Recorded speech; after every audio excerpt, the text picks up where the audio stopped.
From record-breaking success to total collapse, this is the downfall of one streamer the internet can't stop talking about. It is irrelevant to increase performance on a game that runs on a smart fridge. This is Pirate Software, who is accused of grabbing money from people using manipulation, lying about his skills. And I think that that's what's happened with Pirate Software, is that a lot of people just don't like the way that he portrays himself. And constantly refusing to accept criticism. What started as small doubts quickly turned into massive controversies as people began digging deeper into his past.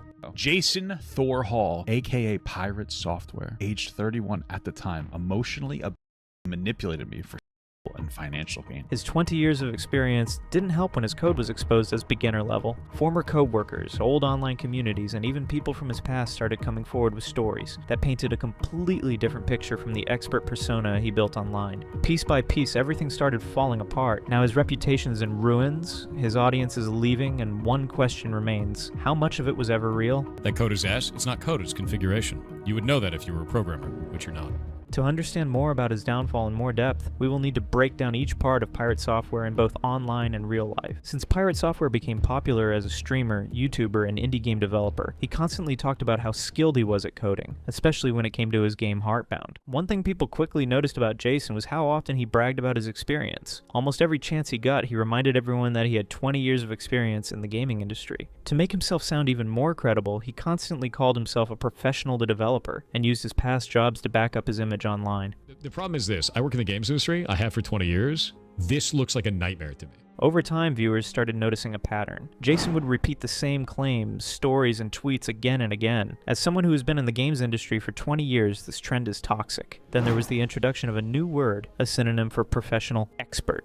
For the armchair experts in the comments, I am an actual expert in this field. I have been in the games industry for 20 years. He is also a security expert. Heyo, I'm the one in the clip and an offensive security expert of 20 years, but he didn't know that there were people who knew him more than he knew himself, and one of them eventually tripped him over for flexing non-stop. The drama started when a YouTuber named Coding Jesus checked Heartbound's code up and down and criticized it badly. Heartbound is a popular game developed by Pirate Software. Coding Jesus made a video titled "I Reviewed Pirate Software's Code." Oh boy, and that video gathered 2.8 million views with 96,000 likes. Now, why am I picking on Thor here in particular? Well, Thor has not only what appears to be lied about his experience, or at the very minimum played it off as something that it's really not, but he's also misrepresented the initiative. In the video, he dragged the Pirate Software through the mud by comparing his coding work with entry-level intern or junior developer. According to him, his work was worse than that of a junior developer at work. Pirate Software couldn't even understand something that is taught to the interns in their first week of work. For example, what he could have done is created a nested structure where all those default values, instead of being hard-coded and written in some file, can simply be stored in a YAML or configuration file that can be edited outside of the build, as to not waste time rebuilding the entire application, in a YAML or XML format. That's Development 101. You learn it in the first week of your new job as either an intern or a junior developer. Yet he confidently claimed that he was an expert developer and knew everything. However, according to Coding Jesus, Pirate's coding didn't even have proper comments, making it difficult to understand. What's even worse is he now also needs to remember what 419 means.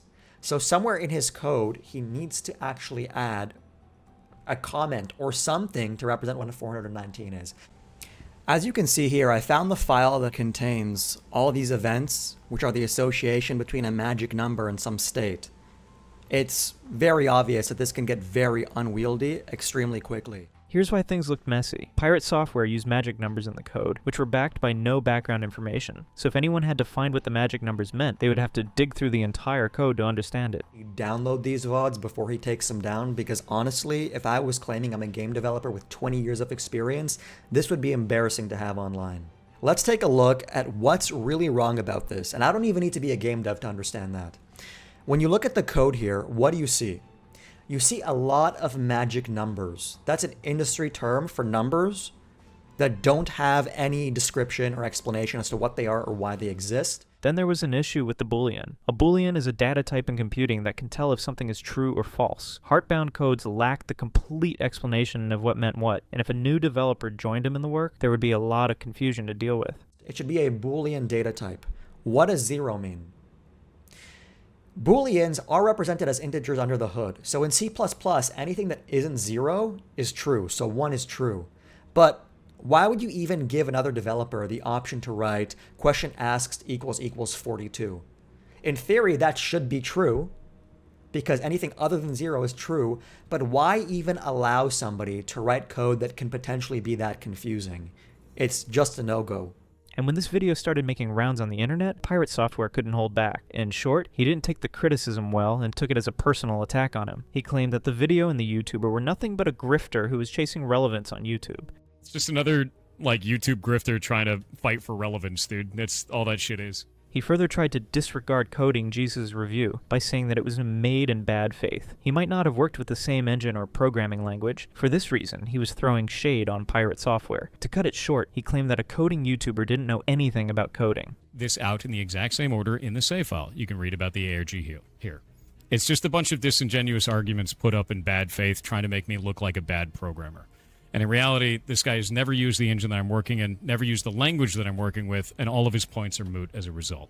At first, Pirate Software's response seemed reasonable. However, the tables turned quickly when another YouTuber, Quinn Theo, got Coding Jesus on a call to discuss Pirate Software's response in detail. They worked together to dissect each part of the Pirate Software's claims in the response video, and when they did, it became clear that Pirate Software was, in fact, wrong for all reasons. The first thing that came out was the failure to use the simple for loop, which is a very basic step that any programmer can do. They caught this mistake by looking at Pirate's code, which was repeated in the same way using manual writing instead of using a loop to achieve the same results quickly. Yeah, another point as well is, if he did not want to use a for loop, instead of associating an alarm with an index like alarm 0, alarm 1, alarm 2, because as somebody reviewing code, it's not very evident what that actually refers to. He could have said alarm and then had a variable called left and set it to 0. And when they asked him about it, he completely dismissed the question, and instead talked about something different. This wasn't the only time he did it. Pirate Software had been doing the same for a long time. Whenever he was questioned about a certain thing, he would go ahead and talk about something completely unrelated. And setting it to 0 for every object in the array. So what he's doing here is a classic example of deflection. He pretends the chatter asked, why do you set the alarms to 0, instead of the question, which was, why don't you iterate over them in a for loop? A for loop is a very basic coding construct. If you're iterating through a consecutive set of numbers, you definitely want to use that. It's the perfect scenario for a for loop. But he pretends that he didn't understand the question. When questioned about Boolean and data types, he directly claimed that those two didn't exist in the programming language he was using. However, when both Coding Jesus and Quinn Theo dug deeper, they learned that the programming language he was using supported both Boolean and data types. Pirate Software was once again proven wrong. So yeah, that's correct. Data types are not defined in GameMaker. You cannot define a Boolean. You can use 0, 1, or true, false at will. It doesn't do anything. None of this matters in this language. The Boolean and the data types. Okay. So I'd like to interpret this in two ways, because what he could have been saying here when he says data types are not defined is that you can't create your own custom data types, which is indeed wrong. You can create structures in GameMaker. It's in the documentation, search up structs and constructors. But maybe he wasn't referring to structs, maybe he was referring to Booleans, which also just isn't true. In one of my more recent videos, I investigated that. I pulled up the GameMaker documentation. His false claims only made things worse. Pirate had spent 5 minutes double-checking his own work before speaking so confidently, he probably could have avoided embarrassing himself this badly. No, this is just the standard that you should be held to in general if you've been coding specifically like for 8 years on a single game. Yeah, exactly. And about shit that is not changeable inside of GameMaker. Which, I would expect a little bit better from someone named... But somehow it got even worse. People on Kiwi Farms also started reviewing his code, and they were not impressed either. The person named Soyjack Enjoyer shared all the details about what went wrong in the code. According to Soyjack, his code looked like he had his story choice stored as a random number in a big list. Other than that, the whole thing was copy-pasted, which was messy, but that wasn't even the real issue. The real nightmare would happen later when someone actually needed to understand what those random numbers meant. For example, if the game needed to remember whether a player picked hot coffee earlier in the story, Pirate would have to go digging through giant files just to figure out which random number represented that choice. Then there was another line. Now, if he wants to change something in his code, he would go back and try to remember what 216 and 2 meant in the coding language. This would take a lot of time and might even cause a huge number of mistakes. Even worse, if he accidentally typed the wrong number somewhere, it could create bugs that would take forever to find. One tiny mistake could break things completely. Soyjack even explained that Pirate could have avoided all this with just a couple of hours of proper setup. Instead of random mystery numbers, he could have written things in a way that actually made sense, where where anyone reading the code could immediately understand what was happening. For example, like this. In the end, following the pirate's method is alright if it's a small project, but if it's a big project, these random numbers can ruin the hours of hard work. So for someone who calls himself an expert and a professional with 20 years of experience, this kind of approach just doesn't make sense. And this wasn't only one example. Pirate's every single project and code looks like messed up random numbers and words. Pirate Software, originally known as Jason Thor Hall, is a highly popular programming YouTuber and streamer, and he reached where he is today by working with different video game companies, including Blizzard. At Blizzard, he worked as an offensive security specialist, and then at Amazon Game Studio as a Python developer. When I first started at Blizzard, I made $10 an hour. I actually made $10.50 an hour, and I was working on night crew. And then when I went to day crew, which happened only a year into my employment, my paycheck showed me that I was making only $10 an hour. And I said, hey man, where'd that extra money go? But it wasn't Jason's work that got him a place at Blizzard, but his father's. According to Jason himself, his father was one of the top 10 people working at Blizzard, and because of him, Jason got to work at Blizzard as well. So I worked at Blizzard for 7 years. I worked on everything from World of Warcraft Vanilla all the way to Overwatch. I didn't work on Burning Crusade. That was the only thing I didn't work on. My dad worked there for 23 years. He was a cinematic editor. So he was the director of cinematics, technically. That's not all. Jason is also a penetration test hacker, with around 3 black badges that he earned from DEF CON. DEF CON is a hacker convention that is held annually in Las Vegas, Nevada. The main goal of this convention is to bring together hackers, security professionals, and technologists to work on computer security. This convention also arranges workshops, contests, and other activities, and Jason became one of those individuals who participated in it and earned badges. But here's the catch. Jason didn't win those badges as a sole competitor. He won them as part of a team of 12 people, then became a part of a 25-person team as well. To put it simply, Jason won these badges using other, more competent people, instead of using his own knowledge. His earliest life was no different from the current one. Going back to 2006, his internet presence first became known under the nickname Maldavius Fig Tree, linked to Second Life. He was then working at Brodigan & Tuck, an estate company in the virtual world of Second Life, a video game. Second Life is a multi-user virtual world where people can create their avatars and interact with other users and user-created content. At the time, this company was described as an international libertarian, which is basically focused on finding and sharing stories within a free market community of Second Life. But Jason didn't hold on to this job for long, and quit soon. On September 16th, 2006, Jason founded his own company by the name Darksphere Creations. This company aimed to create avatars for the Second Life in exchange for money. Darksphere Creations was also featured in the Second Life newspaper, and it turned out that the company was indeed successful in the business. On August 4th, a brand new sim named Machina was born. The proud father is Maldavius Fig Tree. Maldavius and his company, Darksphere Creations, DSC, has become a huge success. Some of his products include Kahoot's Paint Dog, sold for $800 Linden in Second Life, and C8A Ferret, sold for the same price. He has around 124 different fursuits in this video game for sale. Looking at the Wikifur page, it was confirmed that Jason was very much active in the furry community at the time. Maldavius Fig Tree, real name Jason Hall, born July 17, 1987, is a furry who lives in the United States. His persona is a ferret. Jason wasn't just any other worker, he was very well known in Second Life. He was even interviewed by Second Life magazine known as Ava Stars.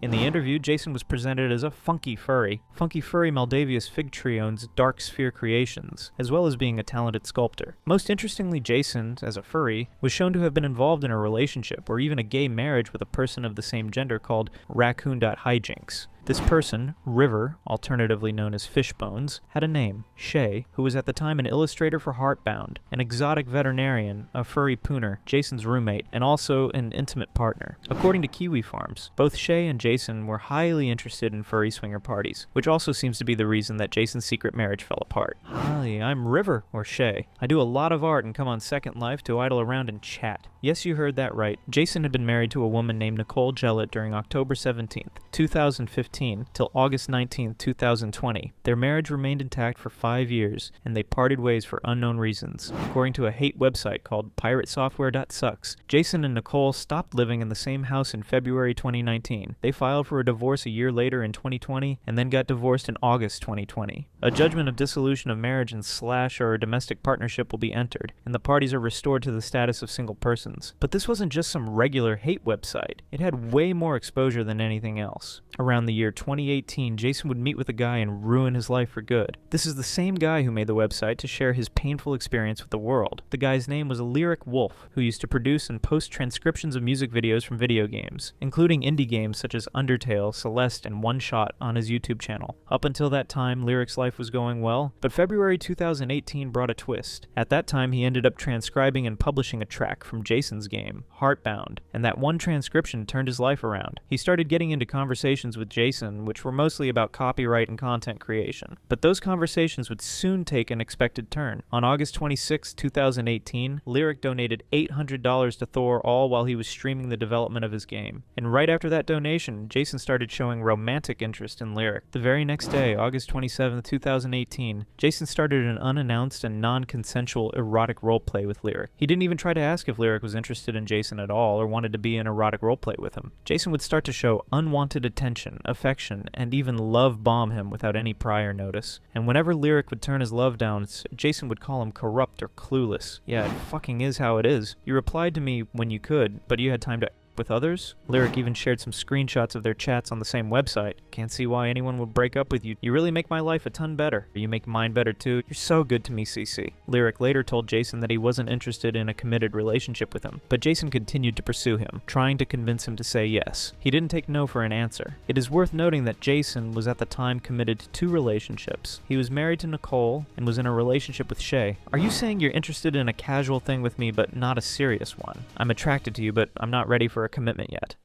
Stuff with me, but also with others then. I just want to be friends or close friends, you know? When he couldn't accept the rejection, Jason started gaslighting Lyric into believing that he was already committed to Jason, given that he wasn't seeing anybody at the time. And you don't want to have IRL stuff with anyone else, right? Yes, and he was, in fact, successful in getting Lyric into a commitment without making it official, by using the excuse that Lyric was turning him down again and again. Then something unexpected happened. Jason went too far with his desperation, not for an extramarital affair, but for money. It turned out that Jason was after Lyric's money. Weeks after he had convinced Lyric for a relationship, he would constantly ask Lyric to send him all of his savings. Said you loved me, said you would give me your entire savings, wanted to live with me, wanted to be with me forever. Jason would fix this one line about donations, among other stuff like love, living together forever, and complaining about a bunch of other things. But instead of making things look better, it only made the situation look even more suspicious. For all intents and purposes, you either didn't mean those initial things you said to me, or you don't mean the ones you're saying now. And the only thing stopping us from moving forward is that I don't know if I'm ready to date yet. Jason then pushed Lyric to meet him at the 2018 TwitchCon. During their conversations, he would constantly talk about how nice it would be to see each other at that event. Jason even counted the days until they met at TwitchCon. The strange part was that Lyric himself reportedly wasn't nearly as invested in meeting Jason as Jason seemed to be. Eventually, the two met during the first day of the convention, in October 2018. Then on the second day, Lyric ended up spending time alone with Shay while Jason was busy elsewhere. During that conversation, Shay unexpectedly mentioned that Jason secretly had a wife. Once he went back to his hotel room, he quickly texted Jason to ask him about his wife. However, Jason immediately denied it and called it misinformation, blaming Lyric for misunderstanding it. As far as I knew, we were fooling around and seeing if we're compatible. You've been pushing a lot for a commitment kind of thing, and a wife apparently. Is there a ring on my finger? There's not, I just heard about it, that's all. But Lyric didn't give up on it. Instead, he contacted Shay directly and shared screenshots of his conversations with Jason, including messages that revealed how personal and emotional their relationship had become. Shay felt devastated by Jason as he broke the trust in their relationship. To communicate this, Shay contacted Jason and confronted him about his cheating with Lyric. But instead of taking responsibility, Jason reportedly denied almost everything. He blamed Lyric for the situation, and even denied being in a relationship with either of them at all. Nah, dude, you're not. Sending logs to Shay. Don't really care, dude. Nothing is even going on. Look, when I showed Shay, I had no idea how deep this ran. I was just in a lot of emotional turmoil. How deep this ran. Definitely not discussing this with you. At that point, Lyric decided to remove himself from the entire mess. Jason blocked him soon afterward, but there was still one major issue left: the money. Lyric had spent $800 on Jason, which he had to get back. He reached out to PayPal's customer service and claimed that he had mistakenly sent $800 to Jason. It was supposed to be $8. After months of arguments between Lyric, Jason, and PayPal, Lyric eventually managed to recover most of the money in March 2019. But that refund apparently pushed Jason over the edge. Losing hundreds of dollars was something he clearly did not take lightly. He started making several Twitter posts about Lyric, naming and shaming him. According to him, Lyric was a scammer. But things escalated even further on April 1st, 2019, when Jason hit Lyric's YouTube channel with copyright strikes. Always cool to see an $800 chargeback 212 days after a donation. At Ask PayPal, what exactly is going on here and why was this allowed to pass the 120-day limit? As a result, 3 of his videos on Heartbound songs were taken down by YouTube. In response, Lyric shared his situation in a Twitter post. He claimed that he had made Heartbound cover songs with permission, and now his account was in danger. Notably, he never even mentioned Pirate Software by name in the post. Bad news. Got a copyright strike for cover songs of #Heartbound. I literally had permission from them to do all the songs, so I thought it would be okay. Now my YouTube account is in danger. Creators, please remember to be careful about the copyright. Love you all, please stay. But Jason clearly wasn't interested in letting the situation quietly die. He ended up responding to the tweet by mentioning the chargeback of $800 and Lyric being a scammer. Jason made it clear that he wouldn't let a scammer take advantage of his work. Charging back an $800 donation in 192 days after giving it to a small indie studio results in situations like this. As someone scamming us out of our income, I will fight you into the ground to prevent you from making a single cent off of our work. Right after this tweet, Lyric started getting a lot of hate and criticism from Jason's community and supporters. This didn't only affect his social media life, but real life as well. At the time, Lyric was enrolled in a double major in mechanical engineering and aerospace engineering in college. His GPA went from 3.92 to 2.76, and then straight to 2.57, all because of the circumstances created by Jason. Since his grades were constantly dropping, he had to drop out of college. And somehow, this still wasn't the most disturbing story connected to Jason. Another anonymous account later surfaced online from a person referred to only as X. This person met Jason through Howler, a furry dating app. At first, everything seemed to be going smoothly until Jason decided to violate X's boundaries repeatedly. Jason would constantly push X, trying to convince them to have. It was at the time Jason was going through a tough phase, as described by him because of his divorce, and he wanted someone to share his pain. X invited him over and made it clear that there would be nothing more than cuddles. But when they started hanging out in bed, things went south fast. Jason started doing what he was told not to. He forced himself on X repeatedly despite X telling him to stop and pushing him away. Jason didn't hear X's denials and continued to be in the act. When X complained and lectured him on what he had done without X's consent, Jason replied with, "You know you liked it." X later shared this incident with their friend. "Now my bed smells like a lot of..." He went a little too ham. X also shared their chats with Jason in screenshots. It was a chat on Discord, but Jason seemed to have deleted his side of the messages. In the chats, X and Jason seemed to talk things out about what went down that day. "We need to talk when you have the chance." Well, I'm not going to sugarcoat it, but our last interactions left me feeling really uncomfortable, to put it lightly. But I wanted to talk to you about it if you remember me, before making any judgments. And honestly, this started becoming a pattern with Jason. Whether it involved relationships, online drama, or business conflicts, he constantly seemed willing to cross boundaries whenever it benefited him personally. Around this same period, Jason was also heavily building his image online as a tech expert and game developer. 10 years ago, Jason also posted about his progress on a subreddit called IMO under the account Thorich. According to the post, he wore many hats at Blizzard Entertainment over his 6 years there. "Wore many hats at Blizzard Entertainment over my 6-year career. Left Blizzard with the title of Senior Red Team Specialist. Won a black badge at DEF CON 23 from 1057. It's radioactive. I make cryptographic puzzles for the hacking community on the side." He also mentioned that he used to make cryptographic puzzles for the hacking community as a side job. But while Jason was trying to present himself as some elite programmer and security expert, his reputation inside Second Life was becoming increasingly controversial. Jason had created some cubes to look at the activity inside the simulations. They would look for suspicious items like weapons, orbiters, or nukes, and automatically react when such items appeared. To put it simply, they acted like a mass surveillance tool in Second Life. The problem was that the system barely worked properly. People quickly realized they could bypass the entire thing just by renaming their objects to something generic like object. So not only was the tool ineffective, but many users also questioned whether Jason should even have been using mass monitoring systems like that in the first place. But even that wasn't the biggest controversy surrounding him in Second Life. In Second Life, he wanted to make his name among different furry communities. In order to gain status and attention, he allegedly crashed different community simulations, including one connected to Woodbury University, a well-known location inside the game. PN eventually retaliated in the most extreme way possible. Jason ended up getting fully doxxed online. His personal information, including phone numbers, address, email, and real name, was posted publicly on the PN wiki for everyone to see. Jason reportedly tried to get the information information removed but failed. For a long time, the wiki became a giant gossip hub centered around Jason's life, with even his family being dragged into it in discussions. And eventually, after all the chaos surrounding the attacks and retaliation, the Woodbury University region itself was permanently removed by the creators of Second Life. But that wasn't all. Jason was involved in another big controversy. This situation was triggered when Jason's business partner, Wingless Emoto, requested a change in partnership. According to her, Wingless's contribution to the business, which was artwork and designing, was much bigger than Jason's programming work. She wanted to go from 50-50 split to an 80-20, but Jason wasn't ready to accept it. Eventually, that person came by and they're like, hey, I want to renegotiate. I want 80%. And I'm going to give you 20% because I do the art and you just do the programming. They didn't respect that the programming was half the job, right? Jason refused Wingless's request and insisted that their original deal stay exactly the same. The argument eventually became so messy that their shared work was open sourced, completely destroying the business arrangement they had built together. And I said, no, like we have a deal for 50-50.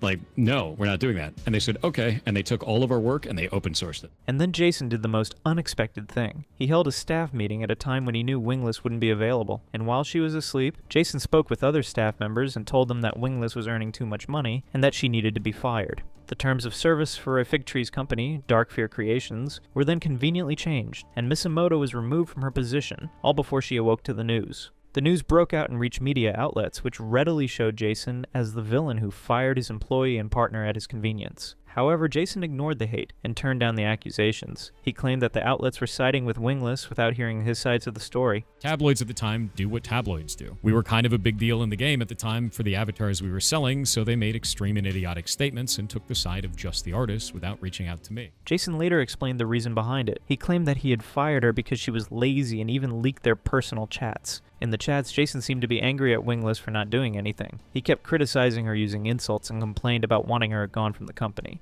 You're an ass. You really are. You don't give a shit about this anymore, do you? You realize everyone else in the company is telling me to just drop your ass right now? Even Gryler. But according to the Kiwi Farms thread, Wingless wasn't even a full-time employee at the company. She worked as a commission-based artist. This means she only gets paid for work she has already done. In such a situation, there is no reason to fire someone for being lazy. And apparently Wingless wasn't the only person who had negative stories about Jason's behavior inside Second Life. As more people began speaking up, even stranger accusations started appearing. One of them said Jason didn't only crash the Woodbury sim, but he also bugged walls and objects to secretly keep track of everything. He hid objects in the walls so he could log chats and know who was in a certain location. His behavior kept getting worse, and the stories about him just kept piling up. According to several people from Second Life, Jason treated the game less like a virtual world and more like a real-life power trip. People claimed he would secretly track users, and even harass people, until they completely gave up playing Second Life altogether. He has backstabbed countless people, even harassing people in real life, and getting others to harass them outside of SL until they drop out of existence, one way or another. One person claimed that Jason was extremely vengeful and couldn't tolerate someone being more successful than him.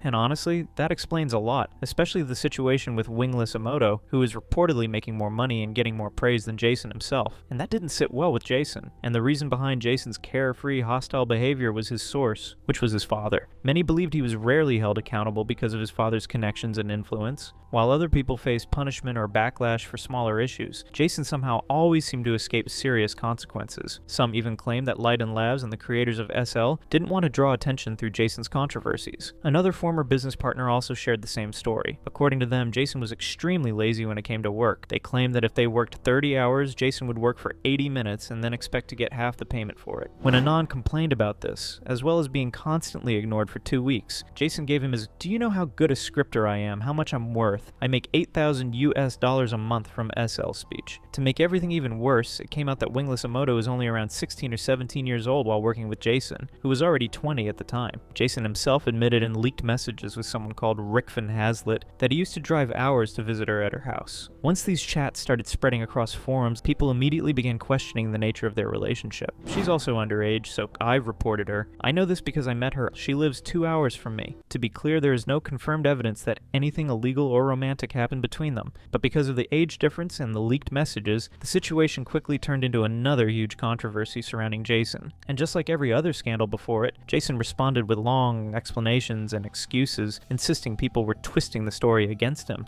And around this time, Jason's fans came to his rescue. One of them was the smuggest hat kid. This person left a big comment on a Reddit post where it was discussed discussed. I posted a chat log somewhere else, but essentially OP called him a PDF file for hiring a produce NSFW artwork and also visiting her home. However, OP failed to acknowledge that in the very chat logs they posted. He says that when he visited her, he found out that she was a minor, fired her, and reported her. But Jason himself never mentioned this justification in his response to a YouTube video. Jason failed to claim that he didn't know Wingless was a minor, but when he knew, he got rid of her. Instead, he said that the situation occurred years ago, and now they are adults and even best friends. If someone had any issue, they could directly reach out to Wingless on Twitter, who now goes by the name Mameface. Mame and I made up like 4 to 5 years later. We've been best friends for a very long time. You can reach out to them to confirm any of this. We've actually been talking about having them on stream to stop this tide of idiocy. If you've been engaging in this, you're trying to dig up settled beef that is older than you are. These two controversies started to define Jason's true character, and then after he said goodbye to Second Life, he started his own game company called Pirate Software. And there were rumors that Jason treated the company more like his personal project instead of like a big business venture. In some interviews, Jason claimed that he had to understand basic tools like GameMaker from scratch. I worked in GameMaker Studio, built the whole thing out, and Googled absolutely everything along the entire way. Things like, how do I move a character in GameMaker Studio? This only meant one thing, that Jason didn't really understand the functions of game development and software. Ironically, in interviews, Jason would often give advice to other developers, warning them not to jump straight into their dream game too early. According to him, many indie developers fail because they start projects that are too big before properly learning the basics. He encouraged people to begin with smaller games first, gain experience slowly, and understand development properly before taking on massive projects. They would do their dream game as their first game, then it would take them 3 to 7 years. They'd get no feedback along the way, and they would have no community interaction along the way. While he suggested this to others, it seemed he failed to follow his own advice, as his multiple projects remained delayed for years. One of the major examples is Heartbound, which had multiple different release dates because Jason couldn't work on the project. Soon after, Jason came up with an indie game called The Champions of Breakfast. It is an indie game in which you have to save breakfast to save the world. According to reports, he created this game in under a month, and Jason used a user-friendly approach to create the game. He started the development through a Discord server, as he wanted to create a community for the game from the start. The main goal was to get direct feedback from the players and grow the support in an organic way, and his approach worked in his favor, but only in the beginning. He received positive reviews, but his fake braggart personality caught up with him. Jason would make bold claims about having extraordinary technical abilities which he didn't have. At one point, he confidently claimed that he easily solved a piracy issue by attaching game progress to achievements stored in save files, and according to him, this method made the game imparrotable, which means no one could copy the game illegally and sell it. What he didn't know was that his proposed system could easily be compromised. And if you look at this, we have 160 achievements for it,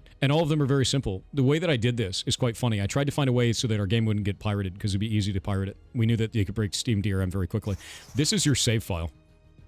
When you first start the game up, it actually checks what achievements you have, and it unlocks powers based on your achievements. This is actually the save file for the character, so you can't pirate it because you can never use the achievements. It made it unpiratable, which is deeply hilarious to me. His critics pointed out that Jason didn't really know how piracy in game systems work. He was only using his guesses to implement something and stay relevant. And Jason had actually thought he had created some pro-level foolproof system, confirming his overconfident side. Then there was another project, but this one was way bigger than Champions of Breakfast. It was Heartbound, an indie role-playing game, which we had discussed a few minutes back. This game is about a boy, his dog, secrets, and sanity. To put it simply, the player has to follow the adventures between time and space. Jason had spent years working on it and constantly hyping it up online as proof of his talent and experience. But despite all the years of development, the game never really got the level of praise Jason expected. Many people felt it simply didn't match the level of expertise he constantly bragged about. This game became more popular when MattPat played it on his live stream and triggered a controversy. MattPat is a former YouTuber and American internet personality. He presented the game in a way that it came face to face with another big game named Undertale. This game is developed and designed by Toby Fox. Undertale is a role-playing video game that involves a child who falls into an underground world under the surface of the earth, separated by a magical barrier. Both Undertale and Heartbound carry some similarities. Although MattPat had clearly mentioned the name Heartbound in the video title, description, and throughout the video, Jason still lost his cool. MattPat never said that he was playing a sequel to Undertale. Jason went to Twitter and showed his anger at MattPat. He openly criticized MattPat for making such a video, while misusing tags and misnaming his studio studio. Hey, at MattPatGT, I'm pretty disappointed here, and so is our community. Your recent hashtag GT Live came across as an Undertale clickbait mashup instead of being about hashtag Heartbound. You never linked to our game, and you got our studio name wrong as well. All while this was happening, another big YouTuber, a gamer from Mars, made a video on the whole thing. According to him, linking video games, especially an indie game, wasn't a standard practice. Secondly, the tags that Jason was complaining about were not even a thing. He pointed out that YouTube tags are simply hidden search tools viewers never even see. What MattPat did was that he used a tag for Undertale, so people who play Undertale could find his video playing Heartbound. Another thing that a gamer from Mars pointed out was that MattPat forgot to take the full name of Jason's studio, Pirate Software. While referring to the game, he mistakenly said Pirate Only instead of Pirate Software, and Jason didn't like it. He also explained that shortening studio names is extremely common in gaming. People say Blizzard, Valve, or Square all the time without using the full company names, so getting upset because someone said Pirate instead of Pirate Software just came across as overly sensitive and unnecessary. Even when people went against Jason and his complaints, there was one person who backed him up. It was Toby Fox, the creator of Undertale. Robert F. Toby Fox is a 34-year-old American indie game developer who developed and published Undertale in 2015. He is also a voice actor and known for his RPG video game making and ROM hacks. Toby Fox's community already hated MattPat because of some previous grudges, stemming from MattPat's allegedly negative interactions with the game. He replied to MattPat's tweet about the whole situation, calling Matt out. You should link to any game you play. Creators need all the help they can get. And think carefully if you're misleading your audience with how you present your videos. You went too far this time. Toby Fox jumped in and supported Jason's complaints. And when devs like Toby Fox criticize someone, it is very natural for people to come in and support their cause. Even when the issue was small and senseless, MattPat was still torn down by Jason, Toby, and their communities for calling Heartbound a clone of Undertale. But the controversies around Jason didn't stop at game development or online arguments. People also started questioning something far more personal, his voice. Jason had been camouflaging his real voice behind a fake deep voice. This was confirmed by comparing two of Thor's videos. One of them was Thor's bear interview at an exhibition, where he talked about his games in detail. In this video, his voice seemed medium-pitched. However, when you go look at his other videos on his YouTube channel, you will easily see the big difference. Here Jason sounded extremely deep-voiced with a low pitch, as if he were deliberately talking like that or using a mic filter. When someone in the comments pointed out this thing, Jason couldn't take it. He jumped in to respond and clear the misunderstanding. According to him, his voice dropped because he had hit 33. The screenshot of the comments was shared in the Kiwi Farms thread, which claimed this video was 7 years old, but Jason was bothered enough to respond to that comment about his voice. Nah, my voice dropped into the floor when I hit 33. It is hilarious though. It was apparently his doctor who told him that men hit their second puberty in their 30s, which changes their voice. Went back to the doctor. Doctor's like, hey, sometimes in your early 30s, your voice can change as a man, and it's effectively second puberty. Even if this justification is accepted, people couldn't ignore the fact that his voice had changed within a few days. The difference was visible between the clips posted on May 11, 2019. Is this live stream of Chair Jam? It is. I just finished my chair. I'm ready to submit to the judges. I want to thank all of you guys for being here. And May 16th, 2019. Oh my god, look at the donut. Oh, that is a powerful donut. It wasn't just those two videos that made the difference prominent. There were many streaming videos where his voice seemed to be less deep than in his other videos. At other times, the audio peaks or bends whenever his voice gets heavy. This means that he might be using equalization and artificially lower frequencies. Chat's asking if it's my voice changer. Shut up. Yeah, what if Thor actually talks like super high pitched? What if he sounds like a now? This is actually my real voice all the way down. When someone inspected his voice more deeply using a tool called a spectrogram, they found something strange. Whenever Jason spoke alone in his videos, his voice lacked mid-range frequencies which he might have reduced intentionally. But when he is speaking with others involved, the voices seem to have mid-range frequencies. This confirmed that Jason was in fact using a voice-changing tool. But this wasn't all about digital effects on his voice. When people listened to his voice, it seemed that Jason was exaggerating or over-projecting his speaking style, similar to how voice actors do. And before that controversy could die down, Jason found himself in another huge online clash. This one was with the now popular American YouTuber Ross Scott, who has a YouTube channel by the name Accursed Farms. The whole drama kicked off when Ross made a video titled Games as a Service is Fraud. He uploaded this video on his channel Accursed Farms in 2019. Ross had become popular on the internet in 2007 when he produced his own comedy series. In the series, Ross gave his voice and personality to a silent character, Gordon Freeman from Half-Life, a video game. Through this, Ross was able to create a strong reputation in the gaming community, and because of his recognition, Ross easily gained a lot of attention when he talked about this topic. Games as a service is fraud. By that, Ross meant that gaming companies had the authority to take down a game. So even if someone buys their game, it doesn't fully give them a pass to keep that game alive in any way. In other cases, companies stop selling the old games and then restrict people who try to preserve them online on a website. Is that it's unworkable because you can't expect publishers to support games forever. Yeah, we know. That's why we've never asked for that. I must have said this 100 times now. It was written on the website from day one, but this keeps coming up over and over again. The same has happened with ROM websites, where companies end up attacking sites hosting games that are no longer available physically and digitally. Ross pointed out that when someone buys a game, they don't actually own it, and that's where the problem lies. Let's talk about the actual bad business practices. In the case that a studio is making a live service game, and they sell it to you as a product, they say that you are purchasing the game, or you are buying the game, when in reality you're actually purchasing or buying a license to that game. I think that we should be fighting about that. The initiative is not trying to call that out specifically. It's trying to say that all games need to stay in a functional, playable state. The gaming companies act as if you had only bought temporary access to the game, instead of buying it completely. This means the publishers have a pass to take away the access whenever they want. In simple words, Ross complained that the companies remove the games completely from history, and don't even allow anyone to preserve them. Thus, many people and gamers who really care about digital art are left stranded. There's nothing wrong with that at all. I have no problems with the end of a video game. See, I wish he started his big YouTube video with that message instead of deleting it. Instead, he presented himself as pro-preservation and not wanting the medium to die out. It's incredibly important to me that we keep making games and that the next generation has the tools to do so that our medium doesn't die out.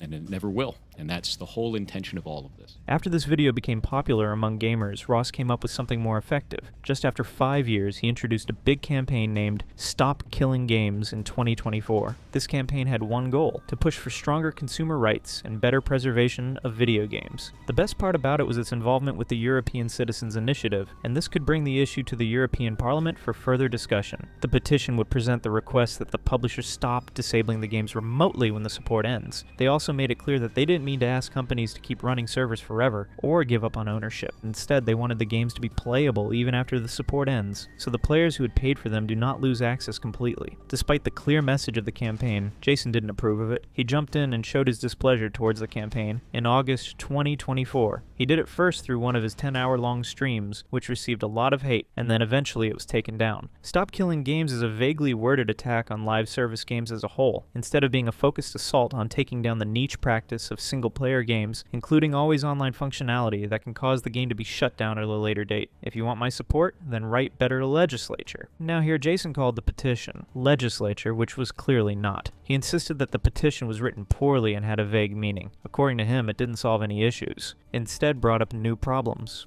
You want to put together legislation because it's the right thing to do. We did! Not because you can convince legal representatives to do it no matter what. In one of his live streams, Jason said that the campaign was trying to restrict the game developers from disabling single-player games through DRM systems, but his critics rightfully called him out and claimed that he was oversimplifying things and even misunderstanding the real goal of the campaign. So for those who don't understand, the Stop Games initiatives is basically, we don't want single-player games to have DRM that the developers can turn off and thus render the single-player games inactive anymore. This is what they want to change. They need to be specific that they're talking about single-player games that do not need a server to support them. No. The campaign only asked the companies to let gamers play the game when the support ends, but for single-player games, it meant to request the publisher to keep selling games digitally, or let people who bought the game have access to it. This way, the developers wouldn't even have to do major changes or face any huge cost. The campaign got a lot of support from people generally, because older games were much harder to access legally, and it was because many retro games are entirely taken down both physically and digitally. This was why ROM websites became a major target of hate, as the games that were once hosted there were no longer available to purchase. And this is where Jason stepped into the argument. He publicly criticized the Stop Killing Games campaign, claiming its wording was too vague and could negatively affect live service multiplayer games as well. According to Jason, developers might eventually be forced to maintain private servers or face unrealistic demands after shutting down games. He basically argued that the campaign didn't fully understand how difficult game infrastructure could be. Aside from that, the initiative does not purport to live service games. It would just make it incredibly difficult to build said games and add a lot of risk to it, which is why I'm bringing all of this up and why I don't support the initiative in the first place. A lot of people don't realize that this will slowly diminish live service games in the market because it's not an incentive for us to build them anymore, which means you get less multiplayer live experiences. That sucks. I like live service games. I enjoy playing things like Final Fantasy XIV. But many people felt Jason's complaints completely fell apart once real examples were brought into the discussion. One major example was Grand Theft Auto, the trilogy, the definitive edition, where Rockstar Games removed the original GTA trilogy from stores and replaced it with the newer definitive edition, a version many players strongly disliked because of its changes and technical issues. Some people argued licensing problems with the in-game music caused the removal, but critics pointed out that Rockstar could have simply removed or replaced the songs instead of deleting the original versions entirely. Jason also complained about the idea of private servers, saying it would place too much burden on developers. But once again, gamers pushed back immediately. People reminded him that private servers have existed since the 1990s, and many games already allow players to host their own servers without major issues. Why would I play that? So why would you want to preserve a game in that state? That doesn't make any sense to me. You want to take down these live service games, put them up on a private server, and then play it with a couple of people. You're not bringing it back at its height. You're not taking a snapshot of what the game actually is. You're making it limp on in a way that doesn't make any sense. That's not preservation. Because of this, many viewers started to feel that Jason was exaggerating the problem just to sound smarter or more knowledgeable than everyone else. To make everything even more ridiculous, he referred to Stop Killing Games as a government-run initiative. This argument confused many people, who couldn't decide if Jason was lying or telling the truth. But in reality, it was started by the public, and its representative was Daniel Ondruska, a European business consultant, not a government official. As a last resort, he even tried reading out details from the Stop Killing Games website during a stream to convince people he was rightfully calling it out. But in reality, he didn't know what he was talking about. He kept twisting the meaning of the campaign and presenting his own interpretation as fact, even when the website itself explained things pretty clearly. On this initiative, under its own description, it says, this initiative calls to require publishers that sell or license video games to consumers in the European Union or related features and assets sold for video games they operate to leave said video games in a functional, playable state. The situation became even weirder when Jason's livestream started receiving misleading comments. People insisted in the chat that Stop Killing Games actually wanted to turn all live service games into single-player games. And then, instead of verifying the claims first, Jason started acting weirdly. He crashed out angrily and became emotional on the stream. Jason had openly admitted that he had entirely dropped his mask, and gotten very aggressive about the whole situation. It's used car salesman garbage. This is It's Not only do I not want to back this, I'm going to actively tell people not to. That is awful. That is a horrible goddamn direction. That's awful, dude. However, his aggressiveness and whole drama against the Stop Killing Games didn't really work out for him. After years of pushing the movement and fighting for game preservation, Ross Scott eventually saw major success with the campaign as he was finally able to sit in the European Parliament to describe his petition. The proposed bill by SKG will start to be implemented on all games published in California after January 1st, 2027. This takes us towards the end of this video. Jason Thor Hall spent years building his image of a genius developer, hacker, and industry veteran, which fell apart quickly when people started digging deeper into his past. At the end, we are only left with one question: how much of Pirate Software was actually real, and how much of it was just a character that Jason created for the internet? Share your thoughts in the comments below.